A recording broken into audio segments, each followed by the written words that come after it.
gobolkan uga qaado waxa weeyaan markii hore shacbigii badnaa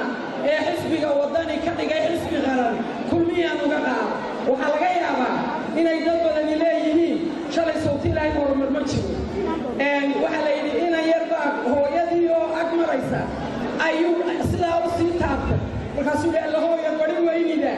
waxay tidhi aabbaha ilaahay tusi waa waxa weeyaan ilaahay namuu tusi markaa oomaanan arag laakiin maanta ayaanu leenahay waanu aragnay oo waa dhab oo xaqiiqa oo dadkeenna ku dhisno maxaa inaga maanacaya waxaan leeyahay wax inaga maanacaya ma jiraane waa aabbaha ilaahay tusi waa oo waxa weeyaan waa dad baan la tusay baan leeyahay waxaan doonayaa inaan laba kelmadood oo gaagaaban aan jawaab anigoo timekayga uga faa'iidaysanaya runtii aan halkan ka idhaahdo labadaa kelmadood oo mid ay tahay saaxiibaday faadmo siciid oo tidhi madaxweynaha beeshiisii meeday marka hore waxaan leeyahay walaashay siyaasaddu maaha beel waa mabda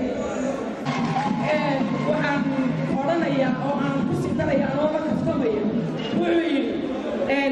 alla magana dumarku waa mawtadeeniye midda aad qabtiyo hooyadaa laga masaalhay maxaa ceebta mooskaaga taal magana kuu geli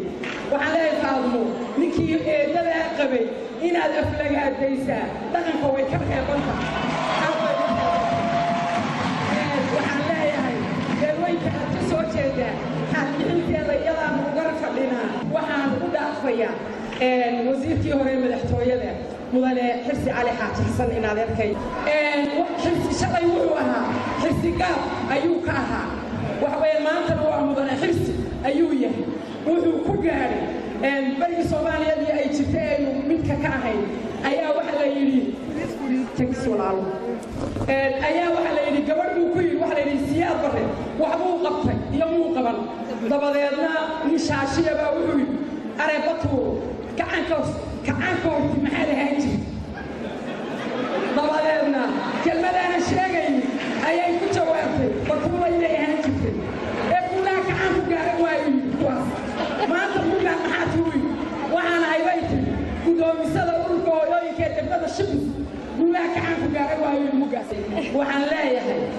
wuxuu yidhi ninkii barasho kuu leeyo soo badowyo ceebtaada intuu soo bandhigi lahaa naxliga badanka kuu jiifa bii waaye soo qodhanoo lagama baashaato